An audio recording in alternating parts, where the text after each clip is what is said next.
یہ جو مجازی حاکم ہیں، یہ حقیقی حاکم ہیں، یہ مجازی حاکم ہیں؟ تو مجازی ہیں، حقیقی حاکم کون ہے؟ احکم الحاکمین کون ہے؟ ان الحکم الا للہ. ہماری گردنیں جھک جائیں کہ اللہ جل شانہ ہمیں یہ غیب کی خبر سنا رہے ہیں. کتنا بڑا ان کا احسان ہے. غیب کی خبریں سنا کر انسانوں کو مخلوق کے ہونے کے دھوکے سے نکالتے ہیں کہ مخلوق سے نہیں، ہمارے چاہنے سے ہوتا ہے. انسان کو نظر آتا ہے کہ میرے چاہنے سے ہوتا ہے. انسان کو اپنا چاہنا نظر آتا ہے، اللہ کا چاہنا نظر نہیں آتا. اور ہوتا کس کے چاہنے سے ہے وہ نظر نہیں آتا. اس پر تو ایمان لاؤ، اللہ کے چاہنے پر ایمان لاؤ. اپنے چاہنے کا یقین دل سے نکالو کہ میرے چاہنے سے کچھ نہیں ہوتا، یا اللہ تیرے ہی چاہنے سے سب کچھ ہوتا ہے. اور مشاہدہ تجربہ کیا ہے بھائی کہ کس کے چاہنے سے ہوتا ہے؟ کیوں بھائی؟ نیکی کرتے ہیں تو کیا نظر آتا ہے؟ جب ہم نیکی کرتے ہیں، کوئی نیک کام کرتے ہیں، تو کیا نظر آتا ہے کہ یہ کام کس نے کیا ہے؟ نظر آتا ہے ہم نے کیا ہے. اور یہ برائی سے دیکھو ہم بچے ہیں، یہ نظر آتا ہی نہیں آتا؟ یہ نظر آتا ہے. غیب کی خبر کیا بتا رہی ہے؟ وما توفیقی الا باللہ، وما توفیقی الا باللہ. کیا مطلب ہے بھائی کہ کس کی توفیق سے ہوتا ہے؟ لا حول ولا قوت الا باللہ. کہ یا اللہ، نہ ہم میں نیکی کرنے کی طاقت ہے، نہ برائی سے بچنے کی طاقت ہے. یا الہی آپ کی توفیق ہے. برائی سے اللہ آپ نے ہمیں بچایا ہے، ہم نہیں بچ سکتے تھے. نفس اور شیطان ہمارے ساتھ تھا، یہ تو نے کرم فرمایا. نفس اور شیطان کے شر سے آپ نے ہماری حفاظت کی، ہم کو آپ نے نیکی کی توفیق دی. آپ ہی نے ہم کو برائیوں سے بچایا. کریں اللہ اور نام اللہ کے غیر کا. کتنا بڑا جرم ہے یہ. چھوٹا جرم ہے، بہت بڑا جرم ہے.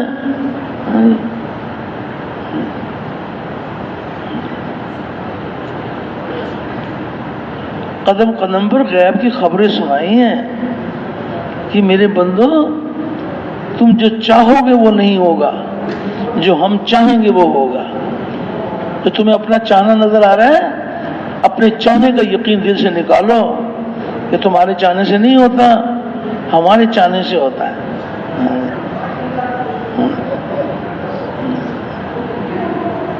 کتنی بڑی بات ہے. کرے اللہ نام اللہ کے غیر کا. وما تشاءون الا ان یشاء اللہ. سارے بھائی متوجہ ہیں بتا کہ بھائی اللہ آپ کو بہت زیادہ خیر عطا فرمائے. جی بڑا ہمیں بہت زیادہ احساس ہوتا ہے کہ اللہ کے راستے میں نکلے ہوئے ہیں، راتوں کو بھی اللہ کے سامنے گڑ گڑا کے روتے ہیں، اعمال کرتے ہیں، تھکے آ رہے ہوتے ہیں، اور پھر جم کر بات سن رہے ہوتے ہیں. تو اللہ پاک خالی ہاتھ تو نہیں بھیجے گا. بات کہنے والے کی بھی اللہ پاک تربیت کرتے ہیں. سننا اتنا اونچا عمل ہے. تو یہ اللہ پاک فرما رہے ہیں، اللہ رب فرما رہے ہیں وما تشاءون الا ان یشاء اللہ، کہ میرے بندو تم میرے چاہے بغیر چاہ بھی نہیں سکتے. نظر آتا ہے ہمارے چاہنے سے ہوتا ہے. انسان کسی کام کو کرنا چاہتا ہے، اللہ نہیں چاہتے، تو وہ کام ہو جائے گا؟ تو پھر کس کے چاہنے سے ہوا؟ اور مشاہدہ تجربہ کیا ہے؟ نظر کیا آتا ہے کہ بھائی نظر کیا آتا ہے کہ کس کے چاہنے سے ہو رہا ہے؟ کہ ہمارے چاہنے سے ہو رہا ہے. دیکھو ہم یہاں جمع ہونا چاہتے تھے، دیکھو ہم جمع ہو گئے. ہم جو یہاں جمع ہوئے ہیں یہ اپنے چاہنے سے ہوئے یا اللہ کے چاہنے سے؟ اللہ کے چاہنے سے ہوئے ہیں. ڈوری تو کسی اور کے ہاتھ میں ہے. ہماری ڈوری اپنے ہاتھ میں ہی اللہ کے ہاتھ میں ہے، اللہ کے ہاتھ میں ہے۔ جو وہ چاہیں گے وہ ہوگا، جو وہ نہیں چاہیں گے نہیں ہوگا۔ انسان کسی کام کو کرنا نہیں چاہتا، اللہ چاہتے ہیں تو وہ کام رک جائے گا۔ کبھی آپ نے سنا ہے کہ کوئی انسان یہ چاہتا ہے کہ میں بیمار ہو جاؤں اور وہ بیمار ہونے کے لیے کوئی کوشش کرتا ہے، کوئی تدبیر اختیار کرتا ہے کہ میں بیمار ہو جاؤں، بیمار ہونے کے لیے کوشش کرتا ہے انسان؟ تو بیماری اس کے چاہنے سے آتی ہے یا اللہ کے چاہنے سے آتی ہے؟ کس کے چاہنے سے آتی ہے؟ اللہ کے چاہنے سے آتی ہے۔ اچھا چلو یہاں تک تو سب کہہ دیں گے کہ ہم نے تو کچھ بھی نہیں کیا، اللہ پاک کے چاہنے سے بیماری آئی ہے۔ اچھا اب وہ بیماری کو شفا سے کون بدلے گا؟ ایک بیمار ہے، اب اس کو شفا مل رہی ہے، تو اس کا مشاہدہ تجربہ کیا بتا رہے ہیں کہ کہیں سے شفا ملی ہے؟ دوائی سے ملی ہے۔ بڑی قیمتی دوائی کھائی تھی بھائی، ایسے ہی نہیں مزدور ہو گیا۔ سونا بیچ کے دوائی کھائی ہے، آپ کیا سمجھتے ہیں؟ بڑی قیمتی دوائی کھائی ہے۔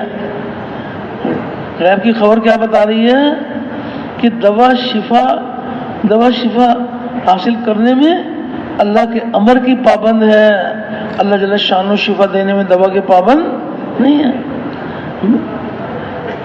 جو بیمار کرتا ہے وہی شفا دیتا ہے۔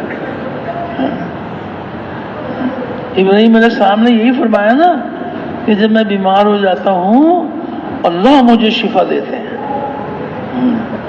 نظر آتا ہے کہ دوائی سے شفا ملی ہے۔ دوائی میں اگر حکم آ جائے بیماری کے اور بڑھنے کا آ جاتا ہے۔ سینکڑوں دفعہ دیکھا ہوگا آپ نے کہ دوائی کھائی مرض اور زیادہ ہو گیا، تو اس کا کیا مطلب ہے؟ ڈوری کس کے ہاتھ میں ہے؟ تو اللہ کے ہاتھ میں ہے۔ وہ تو دوا کے پابند نہیں ہے، وہ چاہیں تو دوا کے بغیر شفا دے دیں، لیکن دوا ان کے بغیر شفا نہیں دے سکتے۔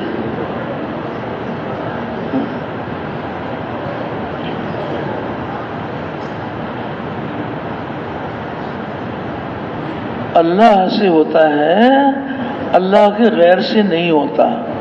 دیکھو یہ جو بات ہے نا، اللہ سے ہوتا ہے اللہ کے غیر سے نہیں ہوتا، یہ ہمارا مرض نہیں ہے، یہ بات ہمارے مرض کا علاج ہے۔ جب ہم دعوت میں یہ کہتے ہیں نا کہ اللہ سے ہوتا ہے اللہ کے غیر سے نہیں ہوتا، تو کیا کہہ رہے ہیں؟ اس کا کیا مطلب ہے کہ اللہ سے ہونے کا اقرار اور اللہ کے غیر سے ہونے کا انکار۔ جب کہا اللہ سے ہوتا ہے تو اقرار، اور جب کہا اللہ کے غیر سے نہیں ہوتا تو انکار۔ تو جب یہ دعوت دی جائے گی اور اللہ سے رو رو کے دعائیں مانگی جائیں گی، اللہ اتنا موذی مرض ہمارا دور کر دیں گے اپنے فضل سے کہ میرے بندے یہ اپنے یقین کو بدلنے کے لیے وہ بات کہہ رہے ہیں کہ جو بات ان کے یقین کے بدلنے کا اللہ نے جس بات کو ذریعہ بنایا۔ اللہ سے ہوتا ہے اللہ کے غیر سے نہیں ہوتا۔ تو ایک کے پاس جا کر یہ دعوت دیں گے، صرف ایک کے پاس جا کر دعوت دیں گے یا ہر ایک کے پاس جا کر یہ دعوت دیں گے؟ ہر ایک، اور ایک بار دعوت دیں گے یا بار بار دعوت دیں گے؟ اور اکیلے دیں گے یا دوسروں کو بھی دعوت سکھائیں گے؟ دوسروں کو بھی اللہ سے ہوتا ہے اللہ کے غیر سے نہیں ہوتا۔ صاف بات کریں جی، اس میں کچھ کہیں گے کہ آپ جی یہ کیا باتیں کر رہے ہیں آپ جی، فلاں مخلوق سے نہیں ہوتا، فلاں مخلوق سے نہیں ہوتا۔ وہ اپنے مشاہدے تجربے کی باتیں کریں گے، ہم غیب کی باتیں کریں گے۔ ایک طرف ہے مشاہدے تجربے کی باتیں کرنے والے اور ایک طرف ہے غیب کی خبروں کی باتیں کرنے والے۔ تو تبلیغ والے کون سی باتیں کریں؟ ہاں غیب کی خبروں کی باتیں کریں۔ وما تشاؤون الا ان یشاء اللہ وما توفیقی الا باللہ لا حول ولا قوة الا باللہ۔ یعنی یہ تو بات کریں گے، غیب کی خبروں کی بات کریں گے.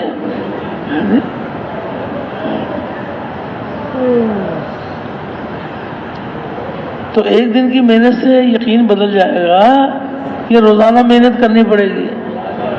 ہاں دیکھو، تبلیغ میں کوئی آئے مخلوق سے ہونے کا یقین لے کر آ جائے، تبلیغ والے گلے لگا لیں گے کہ اللہ کا شکر ہے کہ یہ وہاں سے نکل آیا جہاں مخلوق سے ہونا اس کو نظر آتا تھا. جب دکان پہ محنت کرتا ہے آدمی، باہر دکان بنتی ہے اور دل میں دکان سے پلنے کا یقین بنتا ہے. ایک دکان بازار میں بنتی ہے اور ایک دکان دل میں بنتی ہے. تو جو تبلیغ میں جب آتے ہیں تو بازار کی دکان کو تو چھوڑ کے آ جاتے ہیں، بڑا اچھا کیا، بہت اچھا کیا، اسی میں رہتا یقین اور بگڑ جاتا. یہ اس کو چھوڑ آیا. لیکن وہ جو دل کے اندر دکان بنی ہوئی ہے وہ تبلیغ میں ساتھ لے کر آیا ہے یا اس کو چھوڑ کر آیا ہے؟ کیوں بھائی؟ وہ تبلیغ میں ساتھ لے کر آیا ہے وہ تو چلو آ جائے، کوئی بات نہیں. اگر کوئی مخلوق کا یقین لے کر آ جائے تو تبلیغ والے خوش ہوں گے نہیں ہوں گے؟ وہ کہ اللہ کا شکر ہے یہ وہاں سے نکل آیا، بہت اچھا ہوا. لیکن یہ بڑے غم کی بات ہے کہ کوئی مخلوق کا یقین لے کر آئے اور مخلوق کے یقین کے ساتھ واپس چلا جائے. یہ بڑے دکھ کی بات ہے. آئے مخلوق کے یقین کے ساتھ اور جائے اللہ سے ہونے کے یقین کے ساتھ کہ اللہ سے ہوتا ہے، اللہ کے غیر سے نہیں ہوتا.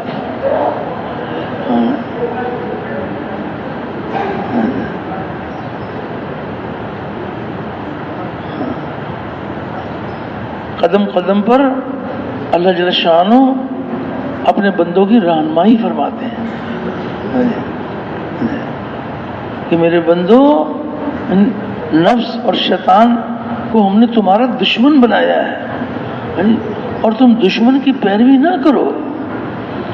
نفس کی پیروی چھوڑ دو، شیطان کی پیروی چھوڑ دو، اللہ اور اس کے رسول کی پیروی کرو. ہم جو تمہیں خبر سنا رہے ہیں تو ہم کتنے تمہارے خیر خواہ ہیں کہ تمہیں ناکامی سے بچا کر کامیابی والا راستہ دکھا رہے ہیں. تو ایک خبر ہے، ایک خبر آپ اور سنیے، غیب کی خبر. اللہ پاک بھی کیسی کریم ذات ہے. کوئی بھولے بھالے ہوتے ہیں، کوئی ایک خبر انہوں نے سنی، کچھ سمجھ میں آئی کچھ نہیں آئی، اللہ پاک اپنی قدرت دکھاتے ہیں کہ اور غیب کی خبریں سنا دیتے ہیں. ایک غیب کی خبر آپ اور سنیے کہ اللہ پاک کیا فرما رہے ہیں، کس سے ہونے کو بتا رہے ہیں، مخلوق سے ہونے کو سنا رہے ہیں یا اللہ اپنے سے ہونے کو سنا رہے ہیں. اللہ پاک فرما رہے ہیں کل من عند اللہ، کل من عند اللہ. یہ اللہ نے غیب کی خبر سنا دی کہ کل کا کیا مطلب ہے بھائی؟ کل کیا مطلب ہے کہ میرے حبیب آپ انسانوں سے کہہ دیجئے، آپ انسانوں سے کہہ دیجئے کہ سب کچھ اللہ کی جانب سے ہوتا ہے. کس کی جانب سے ہوتا ہے بھائی؟ اللہ کی جانب سے ہوتا ہے. کل من عند اللہ. ایک ہی خبر جو ہے نا وہ انسان کی زندگی بدلنے کا ذریعہ بن جائے. ایک ایک خبر اتنی قیمتی خبر ہے. اس خبر کی کیا قیمت ہے بھائی؟ یہ خبر، یہ جو خبر کا یقین ہے، یہ کوئی بازاروں میں بکتا ہے؟ کیوں جی؟ کروڑوں اربوں روپے سے ملے گا؟ نہیں، اللہ کے خزانوں سے ملے گا، ہماری طلب پر ملے گا، ہماری پیاس پر ملے گا کہ ہم اس کے طالب بن جائیں کہ اللہ ہم تیرے غیر کے یقین سے آزاد ہونا چاہتے ہیں اور تیرے ذات عالی کے یقین سے ہم جو ہے لبریز ہونا چاہتے ہیں. اے اللہ تو ہمارے سموزی مرض کو دور کر دے. ہم تیرے راستے میں بھکاری بن کے نکلے ہیں. ہم جو غلط یقین لے کر آئے تھے، اے اللہ وہ یقین ہمارے دلوں سے نکال دے اور صحیح یقین ہمارے دلوں کی زینت بنا دے. نکلنا بہت بڑی نعمت ہے. سارے کام کریں، اللہ نہ کرے یقین نہ بدلے. باقی نکل کے سارے کام کیے، بھائی یقین نہیں بدلا تو سارے جو کچھ کیا ہے نا وہ کیا دھرا، سب کچھ جو ہے نا پتہ نہیں کہاں چلا جائے گا. اگر یقین ہی نہ بدلا تو مقصود نہیں حاصل ہوا.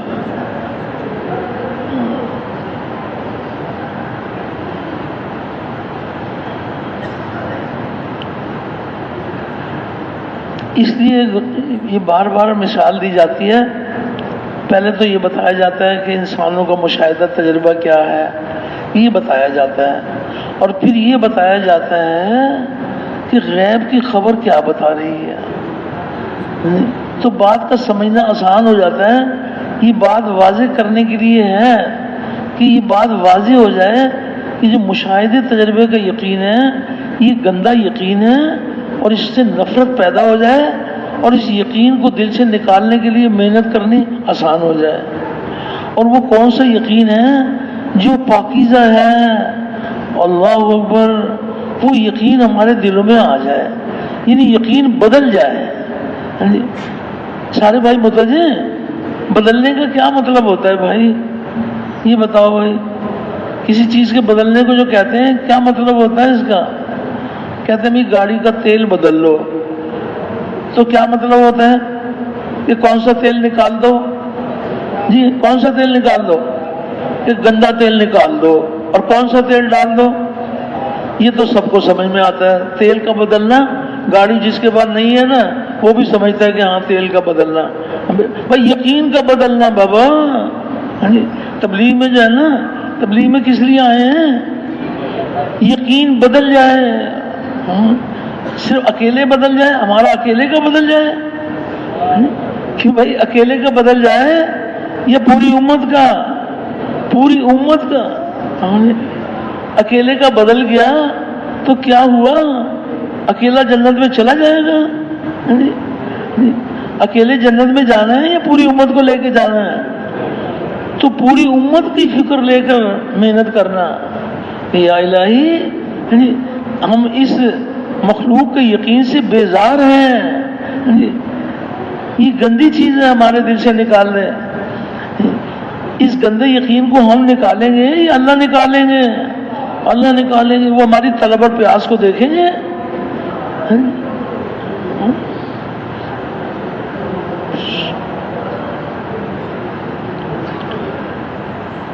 اللہ سے ہوتا ہے، اللہ کے غیر سے نہیں ہوتا. ایک اور مشاہدہ تجربہ دیکھو کہ ہم کس نے دھوکے میں پھنسے ہوئے ہیں، کہ ہمارا مشاہدہ تجربہ کیا ہے اور کتنی انسانیت اس دھوکے میں پھنسی ہوئی ہے. کیا دھوکہ ہے کہ انسانوں کو یہ نظر آ رہا ہے کہ یہ ملک جو ہے نا، یہ فلاں ملک یہ بڑی طاقت والا ملک ہے، اس ملک کا اسلحہ بڑا قیمتی ہے، ان کے پاس ان کے جہاز بڑے بمبار ہیں اور ان کی بڑی طاقت ہے، اور یہ ملک جو ہے نا اس کی طاقت کم ہے. یہ ملک بڑی طاقت والا ہے اور یہ ملک چھوٹی طاقت والا ہے، اور یہ قوم بڑی طاقتور قوم ہے. یہ قوم بڑی طاقت والی، اور یہ قوم جو ہے نا یہ کمزور ہے. یہ کیا مقابلہ کریں گے؟ جو قوم زیادہ طاقت والی ہے یہ اس سے کیا مقابلہ کریں گے؟ یہ نظر آتا ہے نہیں آتا؟ کیوں بھائی یہ نظر آتا ہے یا نہیں آتا کہ فلاں آدمی یہ زیادہ طاقت والا ہے اور یہ آدمی جو ہے نا اس کی طاقت کم ہے؟ کیوں یہ کوئی چھپی ہوئی بات ہے؟ یہ سب کو نظر آتی ہے نہیں آتی؟ یہ غلط یقین کی بات ہے. یہ مخلوق کی طاقت کو پہچانتے ہیں. توبہ توبہ. اب غور تو کرو کہ اگر یقین نہیں سیکھا تو کتنی بربادی میں چلے جائیں گے.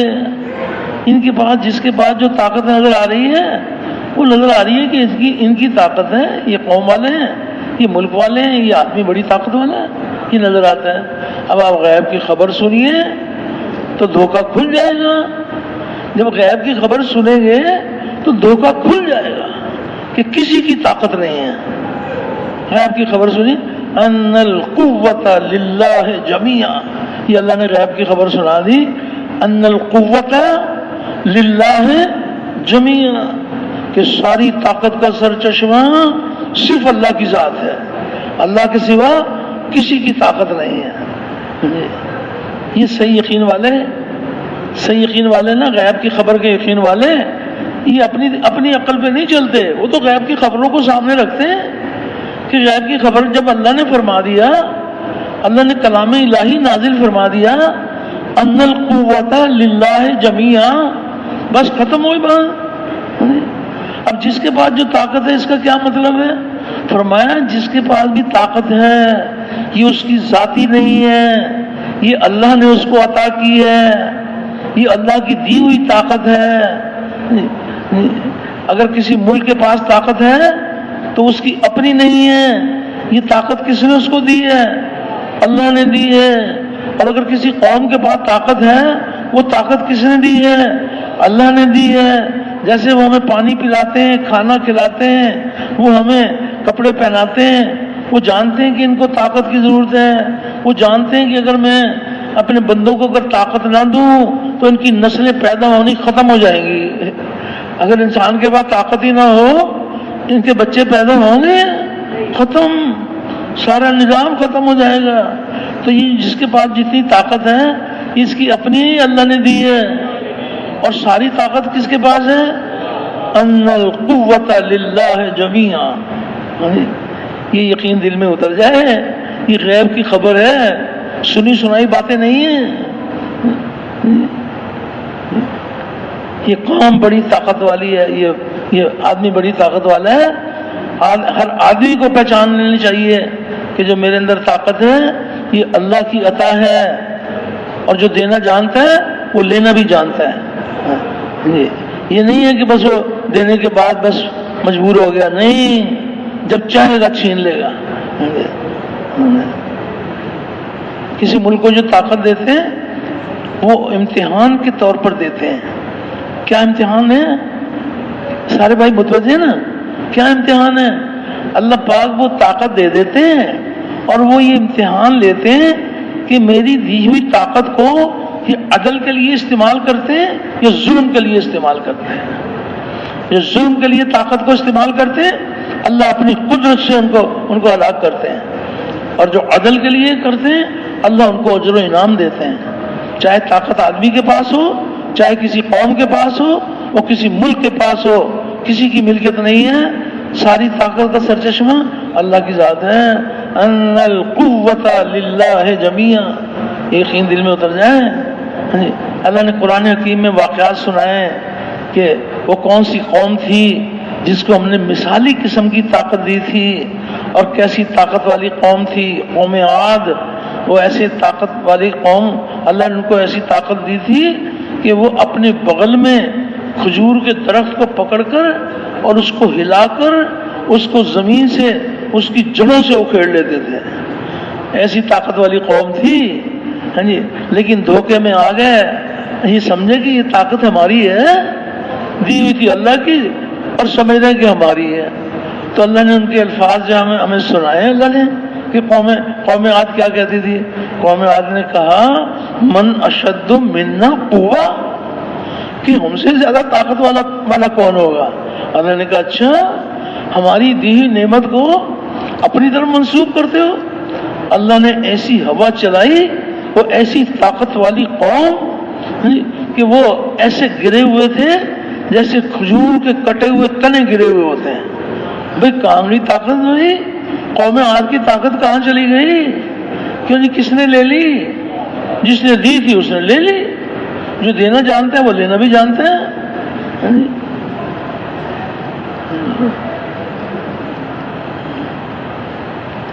اللہ اکبر۔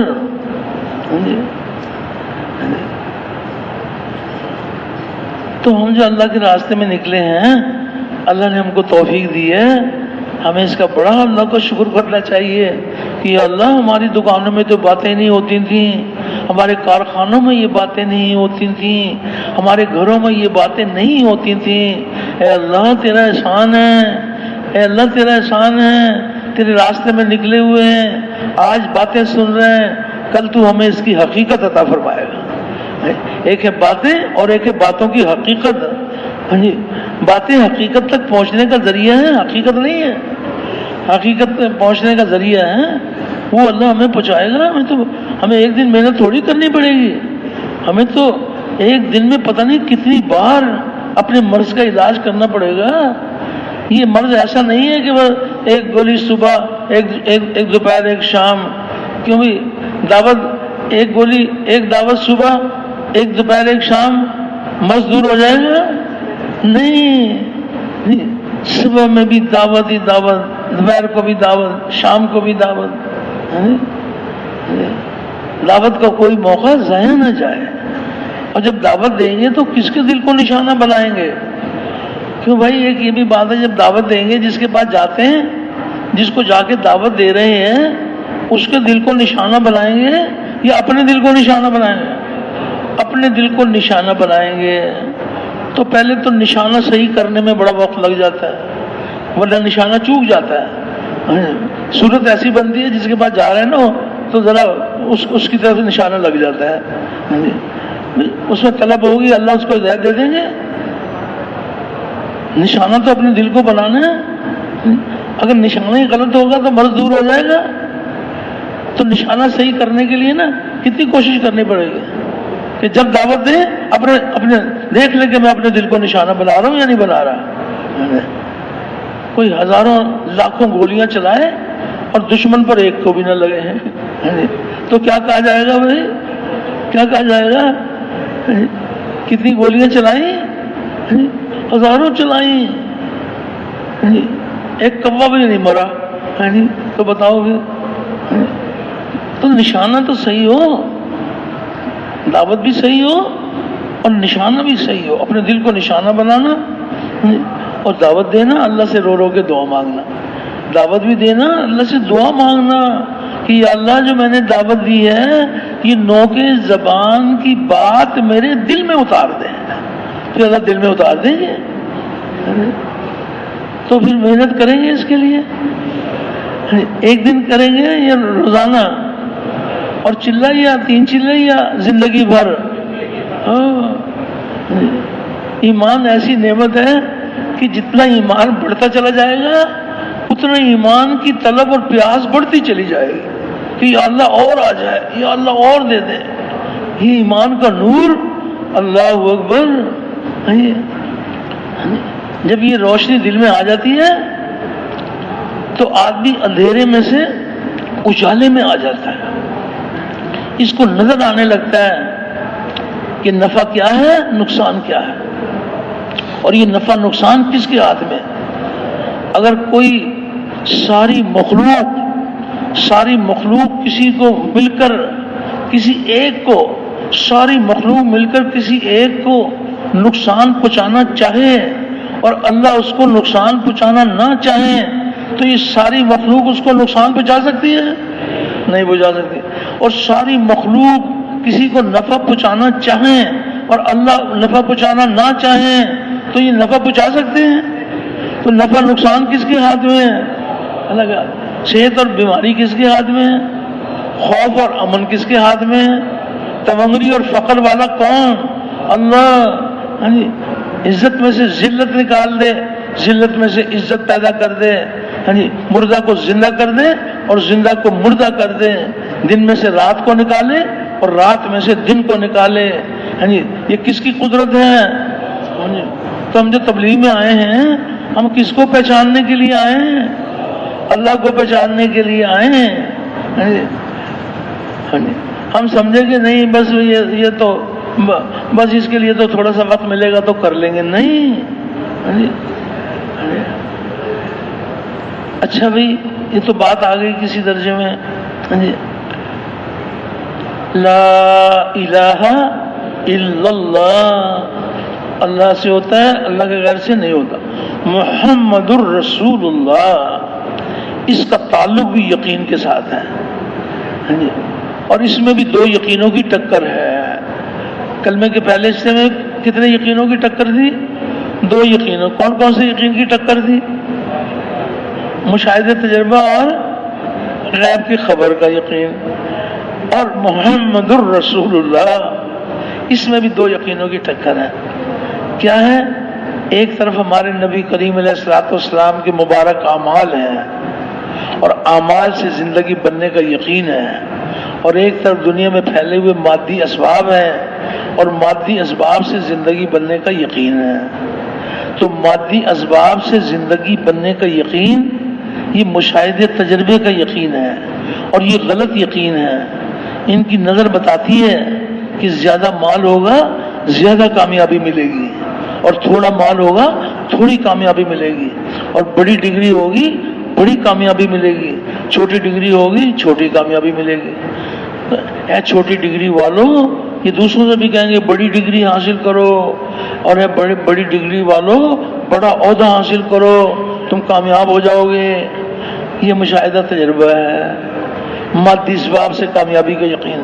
سونا چاندی اگر تھوڑا ہوگا تو تھوڑی کامیابی ملے گی، اور زیادہ ہوگا زیادہ کامیابی ملے گی، زیادہ ہوگا تو زیادہ کامیابی ملے گی۔ یہ غلط یقین کی بات ہے، یہ فاسد یقین ہے، لیکن آج چھائے ہوا ہے دنیا میں۔ مادی اسباب، مال، ملک، منصب، جاگیر، جو امتحان کی چیز ہے اس کو اطمینان کی چیز سمجھتے ہو؟ وہ تو امتحان ہے۔ یہ مادی اسباب اللہ نے بیکار نہیں بنائے ہیں، یہ اپنے بندوں کے امتحان کے لیے بنائے ہیں، اطمینان کے لیے نبی کریم علیہ الصلوۃ والسلام کے اعمال عطا فرمائے، عملوں سے کامیابی کا یقین دلوں میں اتر جائے اور مادی اسباب سے کامیابی کا یقین دلوں سے نکل جائے۔ کوئی ذرہ بھی اللہ نے بیکار نہیں بنایا، یہ امتحان کے لیے اللہ نے بنائے مادی اسباب۔ کسی کو مال ہے تو یہ اطمینان کے لیے ہے، یہ امتحان کے لیے ہے، کیونکہ اگر اللہ کسی کو مال دے رہے ہیں تو اطمینان کے لیے دے رہے ہیں، امتحان کے لیے۔ کیا امتحان ہوگا؟ کیا امتحان ہوگا کہ جس کے پاس مال ہے، یہ مال یہ کس کے چاہنے پر خرچ کرتا ہے؟ اپنی جی چاہی پہ خرچ کرتا ہے یا اللہ کے حکم نبی کے طریقے پر خرچ کرتا ہے؟ امتحان کی چیز ہے۔ حکومت کا مل جانا امتحان، مال کا مل جانا امتحان، عہدے ڈگریوں کا مل جانا امتحان، سونے چاندی کا مل جانا امتحان، یہ امتحان ہے۔ اطمینان کی کیا نعمت ہے؟ اطمینان ہے نبی کریم علیہ الصلوۃ والسلام کے مبارک اعمال۔ اللہ اکبر، کیا شان ہے ہمارے نبی کریم علیہ الصلوۃ والسلام کے مبارک اعمال کی، کیا شان ہے۔ اللہ اکبر، آپ کے جسم مبارک سے نکلنے والا ایک ایک عمل، یہ ساتوں زمینیں، ساتوں آسمان، چھوٹے بڑے سارے نقشے، عرش فرش کرسی سب سے زیادہ قیمتی ہیں۔ ایک ایک عمل کی کیا قیمت ہے، یہ یقین دل میں اتر جائے۔ مادی اسباب کا کیا درجہ ہے، یہ پتہ چل جائے کہ اس کی حقیقت کیا ہے۔ کسی بات کو شریعت نے چھپایا نہیں ہے، مادی اسباب کی حقیقت بھی بتائی ہے، اور اعمال کی حقیقت بھی بتائی ہے کہ اعمال والوں کی کیا شان ہے۔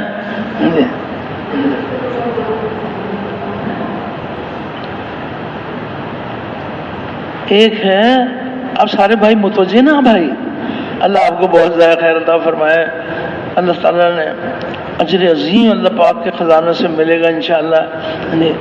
تو ایک ہے، غور سے سننے کی بات ہے، ایک ہے نبی کریم صلی اللہ علیہ وسلم کے مبارک طریقوں کو سیکھنا، ایک ہے آپ صلی اللہ علیہ وسلم کے مبارک طریقوں کو سیکھنا، اور ایک ہے آپ کے طریقوں میں کامیابی کا یقین سیکھنا۔ جو صرف آپ کا طریقہ سیکھ لیں گے اور آپ کے طریقوں میں کامیابی کا یقین نہیں سیکھیں گے، وہ کبھی آپ کے طریقے پہ چلیں گے اور کبھی آپ کا طریقہ چھوڑ دیں گے۔ اور جو آپ کے مبارک طریقوں میں کامیابی کا یقین سیکھ لیں گے، بولی لگے گی، نبی کریم علیہ الصلوۃ والسلام کی اعمال کی قیمت لگائیں گے لوگ کہ تم عمل کو چھوڑو، اس کا تمہیں یہ معاوضہ ملے گا۔ لیکن جب اعمال سے کامیابی کا یقین دل میں اترا ہوا ہوگا، یہ اعمال کو نہیں بیچیں گے، مادی اسباب ملیں یا نہ ملیں، اللہ کا حکم نہ ٹوٹے اور نبی کا طریقہ نہ چھوٹے۔ تو آپ یہ فرما دیجئے کہ صرف آپ کا طریقہ سیکھنا ہے یا آپ کے طریقوں میں کامیابی کا یقین بھی سیکھنا ہے؟ کیوں جی کیا سیکھنا ہے بھائی؟ ہاں، آپ کے مبارک طریقوں میں کامیابی کا یقین۔ کامیابی اللہ کے ہاتھ میں، اور اللہ کے خزانوں سے کامیابی لینے کا ذریعہ اللہ کے احکامات ہیں۔ ہمارے نبی کریم علیہ الصلوۃ والسلام نے اللہ کے حکموں پر چلنے کے ہمیں طریقے بتلائے ہیں۔ ہم اللہ کی ذات پر یقین کرتے ہوئے اس کے حکم کو اپنے پیارے نبی کریم علیہ الصلوۃ والسلام کے طریقے سے پورا کریں گے، اللہ ہمیں دونوں جہانوں میں کامیاب کریں گے۔ تو ایک طرف اعمال کے یقین والے اور ایک طرف مادی اسباب کے یقین والے۔ تو نشانی بتائی گئی ہے کہ جو مادی اسباب کے یقین والے ہیں ان کی کیا نشانی ہے، اور جو نبی کریم علیہ الصلوۃ والسلام کے اعمال کے یقین والے ہیں ان کی کیا نشانی ہے، وہ نشانی بھی بتائی گئی ہے۔ بس اتنی گزارش ہے کہ ایسا نہ ہو کہ ہم کسی کے بارے میں ہم تولنے لگ جائیں کہ یہ جو بھائی یہ تو مادی اسباب کے یقین والے نظر آتے ہیں۔ نہیں نہیں، کسی کے بارے میں بدگمانی نہیں کرنی چاہیے، سب کے بارے میں اچھا گمان۔ اللہ جانتے ہیں کہ کون اعمال کے یقین والے ہیں اور کون مادی اسباب کے یقین والے ہیں۔ ہمیں تو نشانی کا فائدہ جب ہو سکتا ہے کہ ہم اپنا جائزہ لے لیں کہ جو نشانی بتائی جا رہی ہے اعمال کے یقین والوں کی، تو میرا شمار اعمال کے یقین والوں میں اس فہرست میں ہوتا ہے یا مادی اسباب کی فہرست میں ہوتا ہے؟ اپنا جائزہ لینا آسان ہے اور مفید بھی ہے، لیکن اس کے لیے بڑی توجہ کی ضرورت ہے۔ توجہ پوری ہوگی تو پھر تو بات بن جائے گی، اگر دھیان کہیں اور چلا جائے گا تو پھر بات جو ہے نا اوپر سے گزر جائے گی۔ دیکھنے میں نظر آئے گا، ہمارا تو گمان ہے کہ سب کے سب جو بیٹھے ہوئے ہیں تو یہاں پر یہ ایمان و یقین کی بات سن رہے ہیں، یہ یہاں پر موجود ہیں، ہمارا تو یہ گمان ہے۔ لیکن اگر کوئی اللہ نہ کرے کوئی یہاں بیٹھا ہوا ہے اور وہ ابھی واپس گھر گیا نہیں ہے، اور وہ گھر جانے سے پہلے گھر گیا ہوا ہے اور گھر کے بارے میں سوچ رہا ہے، بیوی بچوں کے بارے میں سوچ رہا ہے، تو پھر تو پوری بات سمجھ میں نہیں آئے گی۔ تو ہمارا تو گمان ہے کہ سب کے سب جو ہے نا وہ سب کے سب جو ہے نا یہاں ماشاءاللہ دھیان سے بیٹھے ہوئے ہیں۔ لیکن اگر کوئی اللہ نہ کرے کوئی صاحب ایسے ہیں کہ وہ جو ہے نا وہ سوچ رہے ہیں کہ بھئی اب چلہ پورا ہو گیا، 3 چلے پورے ہو گیا، واپسی کی بات کی آخری مجلس ہوگی اور بس اس کے بعد گھر جائیں گے، اور جو اگر کوئی واپس جانے سے پہلے واپس گیا ہوا ہے تو یہ گزارش ہے کہ وہ اسی مجلس میں واپس آ جائے، انشاءاللہ بہت فائدہ لے کے جائے گا۔ واپسی سے پہلے واپس ہو جانا اچھی بات ہے کہ بھئی واپسی سے پہلے واپس ہو جانا اچھی بات نہیں ہے، ابھی تو ہم اللہ کے راستے میں ہیں، اور جو جا رہے ہیں اللہ کے راستے میں ان کا تو کہنا ہی کیا۔ اچھا جی، تو نشانی یہ بتائی ہے جو مادی اسباب کے یقین والے ہوتے ہیں نا، جن کا یقین ہوتا ہے کہ زیادہ مال ہوگا زیادہ کامیابی، تھوڑا مال ہوگا تھوڑی کامیابی، اور بڑی ڈگری ہوگی بڑی کامیابی، بڑی حکومت ہوگی بڑی کامیابی، ان کی نشانی یہ بتائی ہے کہ یہ نبی کریم صلی اللہ علیہ وسلم کے اعمال کو یہ ذبح کرتے ہیں۔ مادی اسباب کے یقین والے یہ اعمال کو ضائع کرتے ہیں اور مادی اسباب کو جمع کرتے ہیں، اور اللہ کو دکھاتے ہیں کہ اللہ آپ ہمارے مال کو دیکھیں، ہمارے پاس کتنا مال ہے، آپ ہماری حکومت دیکھیں کتنی بڑی حکومت ہے، ہماری وزارت دیکھیں ہماری وزارت کیسی ہے۔ یہ مادی اسباب کے یقین والے یہ اعمال کو ضائع کریں گے۔ اگر کسی کی جان لے کر مال ملتا ہے اس کی جان لے لیں گے۔ کسی ایک انسان کا قتل، کتنے انسانوں کا قتل ہے؟ سارے انسانوں کا قتل ہے، لیکن یہ جو کسی کو قتل کر رہے ہیں تو کس وجہ سے، کس یقین کی وجہ سے کر رہے ہیں کہ بھئی یہ کیا، ان کا کیا یقین ہے؟ ان کا یقین ہے کہ مال سے ہماری زندگی بنے گی۔ بہنوں کا حق کھا جاؤ، اگر ان کا حق ادا کرو گے تو زمین کم ہو جائے گی، ہمارا مال کم ہو جائے گا، یہ بہنوں کا کھا جائیں گے۔ مادی اسباب کے یقین والے یتیم کا مال کھا جائیں گے، قرض لیں گے تو بس وہ بیچارہ قرض دینے والا وہ پیچھے پیچھے ہوگا اور یہ آگے آگے ہوں گے، ٹھکا دیں گے قرضہ لیا ہے اس کی ادائیگی کے پیچھے پیچھے تھکا دیں گے. کیا ہے کہ ان کو پتہ ہی نہیں ہے کہ اعمال کی کیا قیمت ہے. شہید کے اوپر معاف ہو جائے گا قرضہ، مجھے قرضہ شہید ہو جائے آدمی تو قرض معاف ہو جائے گا. لیکن یہ یقین کی خرابی والے، مال کے یقین والے یہ سارے جرم کر لیں گے سونے چاندی کی خاطر، حکومت کی خاطر. لاکھوں لاشیں گرتی ہیں، گر جائیں، ہمیں حکومت مل جائے ہمیں. یہ نشانی ہے مادی اسباب کا. اب وہ نشانی دیکھیے جو اعمال کے یقین والے ہیں، ان کی کیا نشانی ہے. اللہ کرے کہ ہم سب کے سب وہ نشانی ہمیں ظاہر ہو جو اعمال کے یقین والوں کی نشانی ہے. اعمال والوں کی شان ہے کہ یہ مادی اسباب اللہ پاک ان کو ضرور دیں گے. جو اعمال کے یقین والے ہیں نا ان کو مادی اسباب ضرور دیں گے اور دیکھیں گے کہ یہ کون سے یقین والے ہیں. یہ بات نہیں ہے کہ جو مادی اسباب کے یقین والے ہیں ان کو مادی اسباب ملیں گے. نہیں، اعمال کے یقین والوں کو اللہ پاک مادی اسباب دیں گے اور یہ دیکھیں گے کہ ان کا یقین کہاں پر ہے. امتحان لیں گے مادی اسباب دے کر. ایک صاحب انہوں نے ایمان سیکھا ہوا تھا کہ کامیابی اللہ کے ہاتھ میں ہے، اللہ کے سوا کوئی کامیابی دینے والا نہیں ہے اور کامیابی کا ذریعہ اللہ کے احکام ہیں. ہمارے نبی کریم علیہ الصلوۃ والسلام کو اللہ نے مبعوث فرمایا، اعمال کے طریقے وہ اللہ کی طرف سے لے کر آئے ہیں. ہمارے نبی کریم علیہ الصلوۃ والسلام کے اعمال یہ کامیابی کا ذریعہ ہے. یہ یقین سیکھا ہوا تھا. اللہ نے امتحان کے طور پر ان کو وزارت کی کرسی دے دی. سارے بھائی متوجہ ہیں کس کو دے دی وزارت کی کرسی؟ کون سے یقین والے کو؟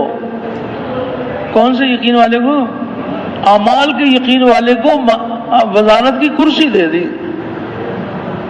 اللہ کی شان. وہ تو اعمال کے یقین والے، وہ تو یقین سیکھا ہوا تھا. پہلے انہوں نے پہلے وزارت ملی یا پہلے یقین سیکھا ہوا ہے؟ پہلے یقین سیکھا ہوا تھا تو وزارت کی کرسی پر بیٹھنے سے پہلے رک گئے اور علماء کی خدمت میں حاضر ہو گئے. علماء سے جا کے عرض کیا کہ اللہ کی طرف سے امتحان آ گیا، مجھے وزارت مل گئی، تو آپ وزارت میں اللہ کے حکم نبی کے طریقے سکھائیں. سارے بھائی متوجہ نا. علماء نے شفقت فرمائی اور ان کو وزارت میں اللہ کے احکام نبی کریم علیہ الصلوۃ والسلام کے طریقے سکھا دیے. انہوں نے وزارت کی کرسی پر بیٹھ کر اللہ کے حکم نبی کے طریقے پر کام شروع کر دیا. جس وزیر کی وزارت میں اللہ تعالیٰ کے حکم نبی کے طریقے بھرے ہوئے ہیں تو اس وزیر کو اللہ ناکام کریں گے یا کامیاب کریں گے؟ سارے بھائی بتاؤ گے. کامیاب کریں گے. کس وزیر کو کامیاب کریں گے؟ کہ جس کی وزارت میں اللہ کے حکم نبی کے طریقے بھرے ہوئے ہیں. اللہ اپنی قدرت سے اس کو کامیاب کریں گے. تو حق تعالیٰ شان جو اس کو کامیاب کریں گے وہ وزارت کی کرسی کی وجہ سے کامیاب کریں گے یا نبی کے عمل کی وجہ سے کامیاب کریں گے؟ اللہ کا بھلا کرے. پھر یہ کون سا یقین ہے کہ بڑی کرسی تو بڑی کامیابی اور چھوٹی کرسی تو چھوٹی کامیابی؟ یہ کامیابی کا دھوکہ ہے. کرسی چھوٹی ہو یا بڑی ہو، اللہ جل شانہ وزیر صاحب کے دل کے یقین کو دیکھیں گے اور جسم سے نکلنے والے اعمال کو دیکھیں گے. تو اعمال کے یقین والوں کی شان ہے کہ یہ اگر تجارت کریں گے، تجارت کی منڈی میں جائیں گے، اعمال کے یقین والے بھی جائیں گے اور تجارت کے یقین والے بھی جائیں گے. لیکن جو اعمال کے یقین والے منڈی میں جائیں گے وہ تجارت میں نبی کا عمل بھریں گے. اور سچے تاجروں کا حشر کس کے ساتھ ہوگا؟ انبیاء اور صدیقین کے ساتھ ہوگا کہ یہ وہ تاجر ہیں، یہ وہ صاحب نصیب تاجر ہیں کہ جن کی تجارت میں اللہ تعالیٰ کے حکم نبی کے طریقے بھرے ہوئے ہیں. یہ زمیندار ہیں کہ جن کی زمینداری میں اللہ کے حکم نبی کے طریقے بھرے ہوئے ہیں. اور یہ کون ہیں؟ یہ مزدور ہیں. ایک مزدور مزدوری میں اللہ کے حکم نبی کے طریقے پر مزدوری کرے گا، شام کو تھکا ہارا گھر آئے گا، اللہ اس کے سارے گناہ معاف کر دیں گے. سارے مزدوروں کے معاف کر دیں گے؟ سارے مزدوروں کے معاف نہیں کریں گے. کون سے مزدور کو معاف کریں گے؟ جس کی مزدوری میں اللہ کا حکم نبی کا طریقہ ہوگا. تو صرف مال کامیابی کا ذریعہ یا مال کمانے کو عمل بنا لو مال کے خرچ کرنے کو عمل بنا لو. کون کہتا ہے کہ خبردار مال کے قریب نہیں جانا؟ نہیں، مال کے حاصل کرنے میں بھی اللہ کا حکم نبی کا طریقہ، اور مال کے خرچ کرنے میں بھی اللہ کا حکم نبی کا طریقہ. حکومت مل جائے گی تو حکومت میں بھی اللہ کا حکم نبی کا طریقہ، وزارت ہوگی وزارت میں بھی اللہ کا حکم نبی کا طریقہ ہوگا. اللہ اپنی قدرت سے کامیاب کریں گے. یہ واقعات اللہ پاک نے قرآن حکیم میں سنائے ہیں پچھلی قوموں کے، کہ جن کو ہم نے کامیابی کا نمونہ بنایا، ان کی زندگی میں ان کی زندگی کی کیا شان تھی، اور جن کو ہم نے ناکامی کی مثال بنایا، ان کی زندگی کا کیا، ان کی زندگی میں کیا چیز تھی. کھول کھول کے واقعات سنائے. کس قدر کریم ذات ہیں، قدم قدم پر اپنے بندوں کی رہنمائی فرماتے ہیں. نمرود بڑی سلطنت تھی، ہم سب جانتے ہیں. فرعون تو بیچارہ مصر کا بادشاہ تھا، اس کی تو بڑی بادشاہ تھی نمرود کی. لیکن اللہ پاک ایسی قدرت والے ہیں، قیامت تک کے لیے نمرود اور نمرود کی سلطنت کو اللہ نے ناکامی کی مثال بنایا. کتنی بڑی ناکامی، کوئی کافر بھی اپنے بچے کا نام نمرود نہیں رکھتا، اتنی بڑی ناکامی. تو اللہ نے جس کو ناکام کیا تو بادشاہ تو تھی، اس کی بادشاہت میں کیا چیز نہیں تھی جو اللہ نے اپنی قدرت سے اس کو ناکام کیا. فرمایا اس کی بادشاہت میں اللہ کے احکامات نہیں تھے، وقت کے نبی ابراہیم علیہ السلام کے طریقے نہیں تھے. اللہ نے اپنی قدرت سے ناکامی کی مثال بنایا.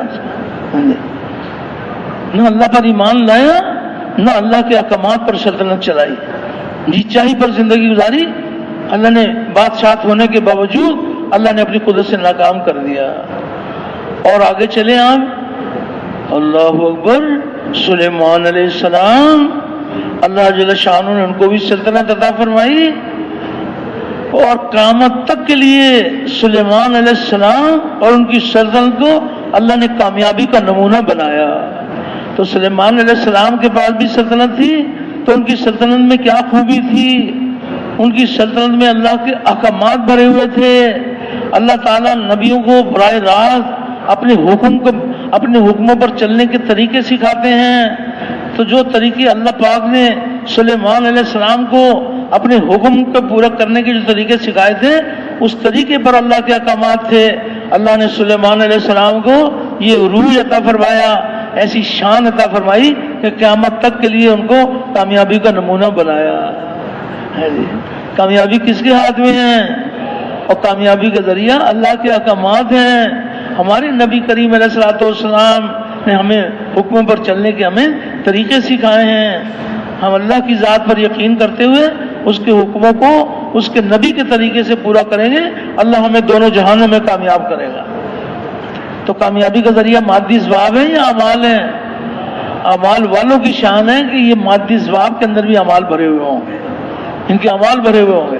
مزدوری میں بھی عمل بھرا ہوا ہوگا، تجارت میں بھی عمل بھرا ہوا ہوگا. اور جو اللہ کے حکم کی وجہ سے تجارت کرتے ہیں وہ حکم کی وجہ سے چھوڑ دیتے ہیں. یہ بڑی خوبی کی بات ہے. اللہ کے حکم کی وجہ سے تجارت کر رہے تھے، اذان کی آواز آ گئی، اب یہ دکان میں بیٹھے رہیں گے یا اٹھ جائیں گے؟ بھائی کیوں اٹھ جائیں گے؟ بھائی اللہ کا حکم ہے، اللہ کے حکم کے مطابق تجارت کر رہے ہیں، وہیں بیٹھے رہتے ہیں. نہیں، حکم بدل گیا، اور نماز کی طرف آؤ، کامیابی کی طرف. اب یہ چھوڑ چھاڑ کے آ جائیں گے. اور اگر ان سے کہا جائے اعمال کے یقین والوں سے کہا جائے کہ انفروا خفافا وثقالا، کہ نکلو اللہ کی راہ میں ہلکے یا بوجھل، تو پھر یہ اللہ کے حکم کی وجہ سے تجارت کر رہے تھے، اللہ کے حکم سے مزدوری کر رہے تھے، اللہ کے حکم سے زمیندارہ کر رہے تھے. اب حکم آ گیا کہ نکلو اللہ کی راہ میں ہلکے ہو یا بوجھل. تو یہ اللہ کا حکم پورا کرنے کے لیے ہم بھی اللہ کا حکم پورا کر رہے تھے. اب اللہ کا حکم بدل گیا. اللہ کا کلمہ دنیا میں بلند ہو، کفر کا کلمہ پست ہو، انسانیت جہنم کی آگ سے بچ جائے، اس کے لیے نکلو اللہ کی راہ میں. تو یہ اللہ کا حکم سمجھ کر سب کچھ چھوڑ کے نکل جائیں گے. انفروا خفافا وثقالا. تو حکم کی وجہ سے کسی کام میں لگنا بہت مبارک، حکم کی وجہ سے چھوڑ دینا بہت مبارک. لگنے کا حکم آئے گا لگیں گے، چھوڑنے کا حکم آئے گا چھوڑ دیں گے. اس پر اللہ دونوں جہانوں میں کامیاب کریں گے۔ تو اللہ نے واقعات سنائے، مال والوں کے واقعات بھی سنائے۔ قارون کے پاس بڑا مال تھا، ہم نے کیوں اس کو ناکام کیا، زکوٰۃ کا انکار کیا، تو کتنی باتیں تفصیل آپ سب جانتے ہیں، کوئی ایک واقعہ نہیں ہے۔ ہماری تربیت کے لیے سارے نمونے اللہ نے دکھائے، جن کو کامیاب کیا ان کے نمونے بھی موجود ہیں۔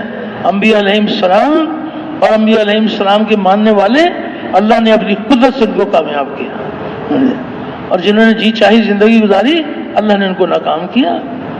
اتنی گزارش ہے، اللہ کے ضابطے بدلتے نہیں ہیں، اللہ کے ضابطے اٹل ہیں۔ آج کے حاکم نمرود کے راستے پہ چلیں گے، اللہ تعالیٰ نے جیسے نمرود کو ناکام کیا، آج کے حاکموں کو بھی اللہ ناکام کریں گے۔ اور آج کے حاکم سلیمان علیہ السلام، داؤد علیہ السلام اور یوسف علیہ السلام کے راستے پہ چلیں گے، اللہ نے جیسے ان کو کامیابی کا نمونہ بنایا، آج کے حاکموں کو بھی اللہ کامیابی عطا فرمائیں گے۔ کامیابی کس کے ہاتھ میں ہے؟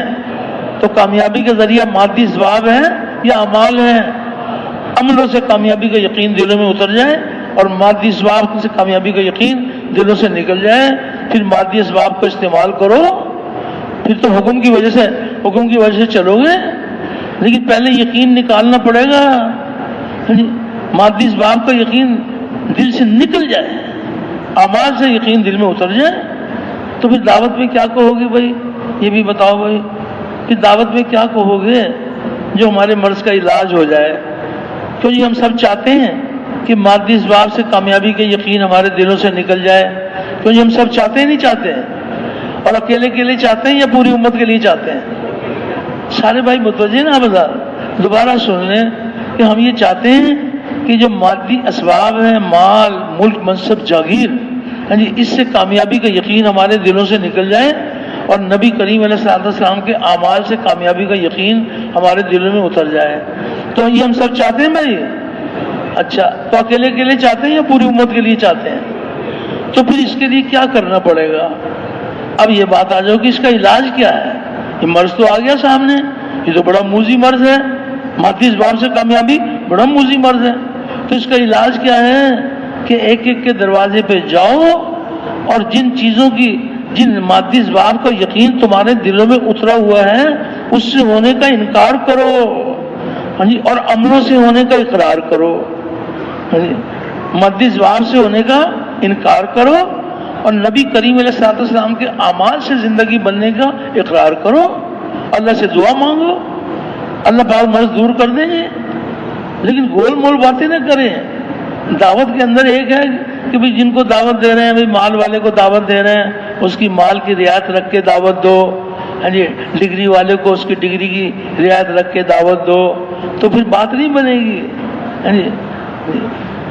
دعوت تو کھری بات کریں آپ۔ تو دعوت میں یہ بات جب ہم کہیں گے نا، سارے بھائی متوجہ ہیں، تو دعوت میں کیا محمد الرسول اللہ کا یقین دل میں اتارنے کے لیے پہلی بات تو آ گئی، کلمے کے پہلا حصہ اللہ سے ہوتا ہے، اللہ کے غیر سے نہیں ہوتا۔ اب دعوت میں کیا کہیں گے کہ زندگی اللہ بناتے ہیں، ہمارے نبی کریم علیہ السلام کے اعمال پر بناتے ہیں۔ تو دعوت دی جائے کہ مال سے، مال والوں سے، سارے بھائی متوجہ، ایک ہے مال کا یقین دل سے نکل جائے اور ایک ہے مال والوں کا یقین بھی دل سے نکل جائے۔ اگر مال کا یقین نکل گیا اور مال والوں سے زندگی بننے کا یقین نہیں نکلا تو یہ مال والوں کے پیچھے بھاگیں گے۔ تو صرف مال کا یقین نکالنا ہے یا مال والوں کا بھی یقین نکالنا ہے؟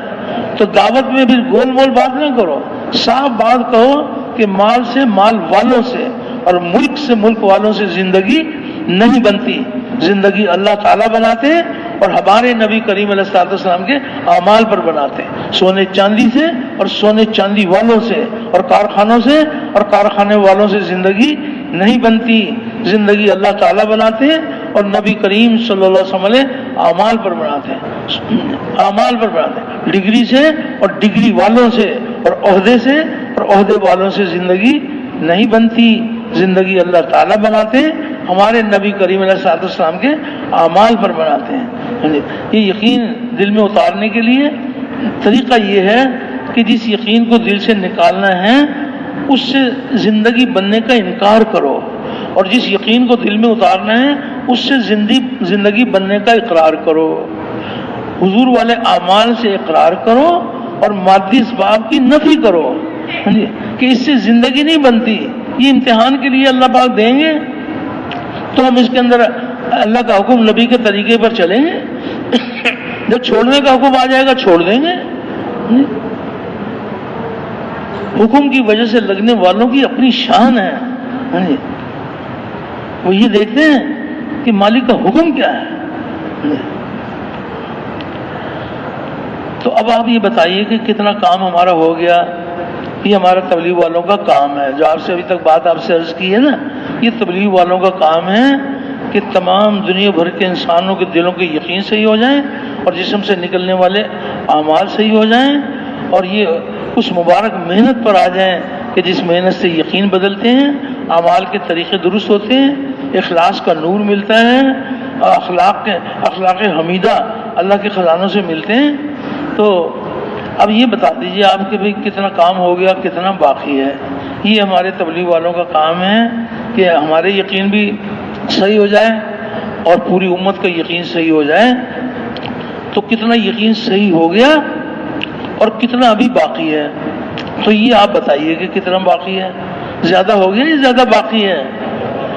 سارے بھائی بتاؤ بھائی کتنا کام ہو گیا، زیادہ ہو گیا زیادہ باقی ہے؟ تو اگر زیادہ باقی کام ہو وہ چلے میں پورا ہو جائے گا؟ نہیں، چلے میں ہو جائے تو چلہ لگا کے چلے جاؤ۔ اگر چلے میں نا ساری دنیا کے اندر یہ یقین پھیل جائے اور یہ یقین ہمارے اندر بھی آ جائے اور ایک چلے میں کام ہو جائے تو چلہ لگا کے چلے جاؤ، کوئی نہیں تمہیں روکے گا۔ اور اگر یہ سال لگا لیں اور کام ابھی باقی ہو تو پھر کیا کریں گے؟ پھر سال لگا کے چلے جائیں گے یا باقی کام کو دیکھیں گے؟ باقی کام کو دیکھیں گے کہ بھی کام کتنے ہیں۔ یہ اللہ کا احسان ہے کہ اللہ پاک نے ہمیں بڑا وسیع محنت کا میدان عطا فرمایا ہے۔ تو پھر اللہ کا کلمہ بلند ہو، یہ یقین صحیح یقین پوری امت کے اندر زندہ ہو جائے اور ہمارے اندر بھی زندہ ہو جائے، اس کے لیے ہماری جان ہماری ساری جان لگ جائے اور سارا مال لگ جائے اور اللہ کا دین ساری دنیا میں زندہ ہو جائے۔ سودا مہنگا ہے یا سستا ہے؟ تو ساری جان سارا مال لگانے کے لیے تیار ہیں۔ اللہ آپ کو بہت جزائے خیر عطا فرمائے۔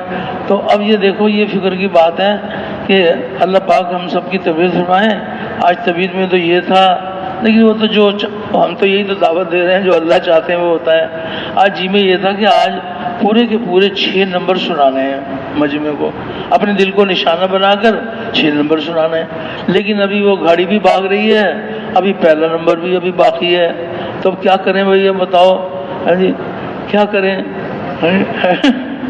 نہ یار ایسا نہ کرو بھائی، کو وقفہ بھی دو، ورنہ تو جناب علی کہیں گے بھائی یہ تو جناب یہ تو ان کو دوبارہ بھی بلانا ہے نا سب کو۔ اگر ابھی 10 بجے تک بٹھا لیں گے تو پھر جناب وہ کہیں گے جی اب بتاؤ اب ہم جماعت میں کیسے آئیں گے۔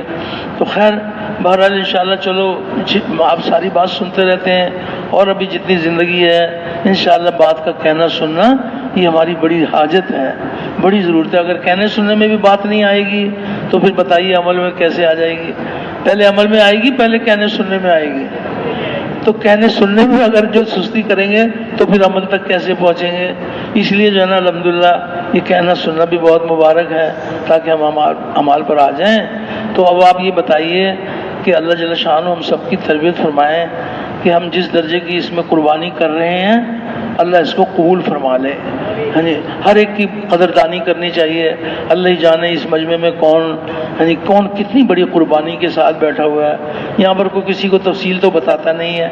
یہ تو نہیں ہوتا کہ وہ آ کر سارا حال بتائیں گے کہ جی میں جو اللہ کے راستے میں نکلا ہوں تو کیا کیا حال مجھ پر گزرا ہے، تو وہ اللہ کو بتاتے ہیں اور اللہ پاک کو بھی رحم آتا ہے۔ باقی ہمیں اتنی بات تو اپنا جائزہ بھی لے لیں تو سمجھ میں آ جاتی ہے کہ نکلنا کتنی بڑی قربانی ہے۔ گھر کا آرام چھوڑنا، بچوں کی جدائی برداشت کرنا، اپنا مال خرچ کرنا، گرمی سردی برداشت کرنا، رہتے ہیں ٹھنڈے علاقے میں اور تشکیل ہو جاتی ہے گرم علاقے میں۔ اب جناب 6 گھنٹے وہاں بجلی نہیں آتی، لیکن اللہ کا شکر ہے جماعتیں ماشاءاللہ کام کرتی ہیں۔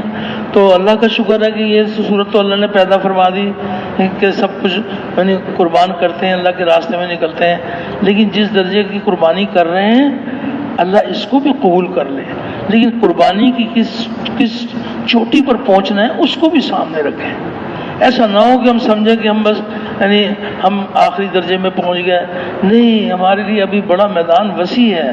صحابہ کے مبارک دور ہمارے سامنے ہوگا تو پھر یہ بات سمجھنی آسان ہو جائے گی کہ ہماری قربانی کا کیا درجہ ہے، اللہ اس کو بھی قبول کر لے، اور صحابہ کی قربانیوں کا کیا درجہ ہے، اور انہوں نے کیسی قربانیوں کے ساتھ اللہ کے دین کا کام کیا۔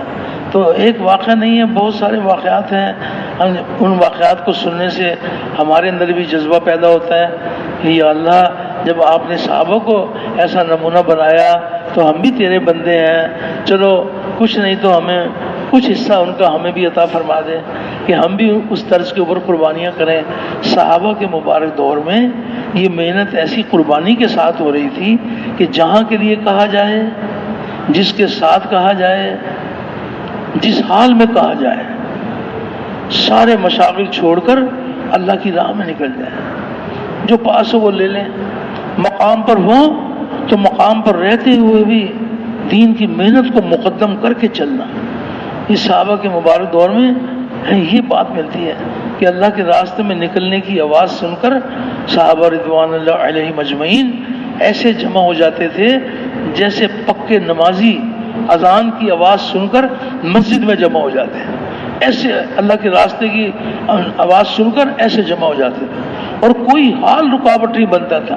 اس وقت یہ نہیں کہتے تھے کہ ابھی تو ہماری بجائی کا وقت ہے، جانا تو بہت ضروری ہے، لیکن بھائی اتنا وقفہ تو دے دو کہ ہم اپنی بجائی تو کر لیں۔ نہیں، پکی فصل کو چھوڑ کر کہ ابھی ہماری کٹائی کا وقت ہے، تو ابھی ذرا کٹائی سے فارغ ہو جائیں پھر جائیں گے۔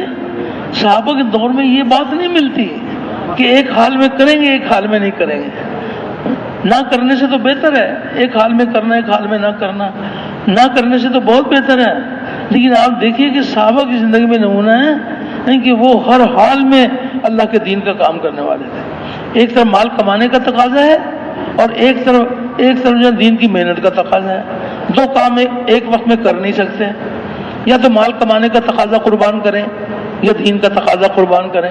تو یہ صحابہ کی شان ہے کہ مال کمانے کا تقاضا قربان، بدن کے تقاضے قربان، بیوی بچوں کے تقاضے قربان۔ جب نکلنے کے لیے کہا جائے تو اللہ کے راستے میں نکل گئے، اور وہاں یہ بات نہیں تھی کہ بھی چلے 3 چلے کے لیے نکلنا ہے، نہیں، ایک طرف سے آئے ہیں تھکے ہارے ہیں، ایک طرف سے تشکیل ہوئی تھی کام کر کے آئے ہیں، اب جی میں تھا کہ بچوں سے ملیں گے، اب گھر والوں سے ملیں گے، ایک طرف سے آئے اور دوسری طرف پھر بھیج دیے گئے، اور ان کی چاہتیں سینوں میں اٹکی رہ گئی۔ ایسی قربانی کے ساتھ صحابہ نے اللہ کے دین کا کام کیا۔ پوری کی پوری سب بھوک کی وجہ سے گر جاتی ہے، ایک صحابی بھی اٹھ کر یہ نہیں کہتے کہ یا اللہ یا رسول اللہ صلی اللہ علیہ وسلم، ہم آپ کے ساتھی ہیں، آپ ہماری کچھ بھوک کا انتظام تو کریں۔ نہیں، اس حال میں بھی اللہ کے دین کا کام کرنے والے۔ ایک کھجور کھانے کو ملے، ایک کھجور کھا کے اللہ کے دین کا کام کیا، کھجور ملنی بند ہو گئی، کھجور کی گٹھی چوس کے اللہ کے دین کا کام کیا۔ وہ ایک قربانی ہے صحابہ کی، کیسی کیسی قربانیاں کی گئی ہیں۔ خیر، اس کی تفصیل تو آپ حضرات ماشاءاللہ سنتے رہتے ہیں۔ صحابہ کے دور میں ایک اور بڑی خوبی یہ تھی کہ دنیا کی محنتوں کو گھٹایا گیا تھا اور دین کی محنت کو بڑھایا گیا تھا۔ آج ہم سے بڑا جو ظلم ہوا وہ یہ ہوا کہ ہم نے دنیا کی محنتوں کو سر چڑھا دیا کہ ہائے روزی کیسے ملے گی، اگر دنیا کی محنت کو کم کر دیں گے کیسے پلیں گے ہم۔ تو دنیا کی محنتوں کو بڑھا لیا اور دین کی محنت کو گھٹا دیا۔ تو اللہ پاک ہمارے بھی حوصلے بلند کر دے کہ ہم بھی دنیا کی محنتوں کو گھٹا دیں۔ اگر کوئی ایسے بہادر ہو، ایسا ان کے حوصلہ بلند ہو جائے کہ یک بار دنیا کی محنت کو گھٹا دیں اور یک بار دین کی محنت کو بڑھا دیں، بہت مبارک۔ لیکن اگر کوئی کسی کے لیے یہ بات مشکل ہو، اتنا تو ہم سب کر سکتے ہیں کہ دنیا کی تھوڑی تھوڑی محنت کو کم کر دیں اور دین کی تھوڑی تھوڑی محنت کو بڑھا دیں۔ اسی طرح مسلسل دنیا کی محنت کو کم کرتے چلے جائیں اور دین کی محنت کو بڑھاتے چلے جائیں، اللہ پاک وہ دن دکھا دیں گے کہ دین کی محنت، دنیا کی محنتیں دین کی محنت کے تابع ہو جائیں گے۔ ایک ہے کہ دین کی محنت دنیا کی محنت کے تابع ہے، کہ ابھی ہمارا تجارتی سیزن ہے، پہلے تجارتی سیزن سے جانا بہت ضروری ہے، انکار نہیں ہے، ضرور جائیں گے، لیکن ابھی ہمارا تجارتی سیزن ہے، ابھی ہماری فصل پکی ہوئی ہے، ابھی ہماری بجائی کا وقت ہے، ابھی جو ہے نا ابھی موسم بڑا گرم ہے، گرمی میں کیسے جائیں۔ صحابہ نے ایسی مثال قائم کی کہ تبوک کے موقع پر اتنی شدید گرمی ہے اور فصل پکی ہوئی ہے اور مقروض ہیں، قرضہ سر چڑھا ہوا ہے، کھلی آنکھوں سے نظر آ رہا ہے کہ بس فصل کو توڑیں گے اور ہمارا قرضہ بھی ادا ہو جائے گا، اللہ نے ہم کو وافر روزی دی ہے، نظر آ رہے ہیں فصلیں پکی ہوئی ہیں اور شدید گرمی ہے۔ نبی کریم علیہ الصلوۃ والسلام صحابہ سے ارشاد فرما رہے ہیں، انفروا خفافا واستقالا، کہ نکلو اللہ کی راہ میں ہلکے ہو جب بوجھل۔ یہ ہے صحابہ کی شان کہ وہ سب کے سب شدید گرمی میں اور پکی فصل کو چھوڑ کر جانے کے لیے تیار۔ کتنے صحابی نہیں جا سکے تھے جناب؟ 3 صحابی نہیں جا سکے تھے۔ اللہ نے قیامت تک کے لیے سب کو نمونہ دکھایا کہ دیکھو یہ 3 صحابی ہیں جو نہیں جا سکے تھے، تو 50 دن ان کے کتنی اذیت کے ساتھ گزرے اور 50 دن کے بعد ان کی توبہ قبول ہوئی۔ یہ اللہ پاک نے ہم سب کے لیے نمونہ بنایا کہ وہ نہیں گئے تھے۔ اور کچھ ایسے بھی تھے کہ جن کے سفر تھا بڑے دور کا، تبوک کا سفر، سواری کا سفر تھا، تو ان کے پاس سواری نہیں ہے اور وہ بلا رہے ہیں اللہ کے سامنے کہ یا اللہ ہمارے پاس بھی سواری ہوتی، ہم بھی تیرے راستے میں نکلتے۔ تو وہ اس غم میں، اس فکر میں ان کے پاس انتظام نہیں تھا، وہ ٹھہر گئے۔ وہ ٹھہرتے نہیں تو کیا کرتے؟ ٹھہر گئے۔ اللہ پاک تو دلوں کا حال جانتے ہیں۔ تو نبی کریم علیہ الصلوۃ والسلام جب لشکر میں چلے گئے، روانہ ہو گئے، تو نبی کریم علیہ الصلوۃ والسلام نے جو اس وجہ سے نہیں جا سکے کہ وہ روتے ہوئے ان کو چھوڑ کر آئے کہ ہمارے پاس بھی انتظام ہوتا ہم بھی جاتے، تو نبی کریم علیہ الصلوۃ والسلام نے فرمایا وہ ہر وادی میں ہمارے ساتھ ہیں۔ جو نہیں جا سکے وہ بھی ہر وادی میں ہمارے ساتھ ہیں۔ ان کے دل کی تڑپ پر اللہ نے اپنی قدرت دکھائی، ایسی قربانیوں کے ساتھ اللہ کے دین کا کام کیا۔ تو اور کوئی ایک قربانی نہیں ہے، آپ غور کریں گے تو کتنی بڑی قربانی کی بات ہے۔ سب سے بڑی قربانی صحابہ کی کون سی ہے جی؟ سارے بھائی متوجہ ہیں آپ؟ سب سے بڑی قربانی کون سی ہے؟ ہم تو سمجھتے ہیں بیوی بچوں کی جدائی برداشت کرنا، اپنے گھر کا آرام چھوڑنا، اپنا مال خرچ کرنا، یہ ہمارے دور میں بڑی قربانی سمجھی جاتی ہے۔ صحابہ کے مبارک دور میں سب سے بڑی قربانی نبی کریم صلی اللہ علیہ وسلم کی جدائی برداشت کرنا۔ آپ کی مجلس سے اٹھ کے چلے جاتے تھے تو جب تک واپس آ کر آپ کے چہرے انور کو نہیں دیکھ لیتے تو درمیان میں وقفہ ایسے گزرتا تھا جیسے روح جسم سے جدا ہو جائے گی۔ ایسی محبت کرنے والے صحابہ کہ آپ کا لعاب دہن زمین پر گرنے کے بجائے ہاتھوں پر لے کر اپنے بدن پر ملنے والے صحابہ، آپ کے وضو مبارک کا پانی زمین پر گرنے کے بجائے اپنے ہاتھوں میں لے کر اپنے بدن پر ملنے والے صحابہ، ایسی محبت کرنے والے صحابہ۔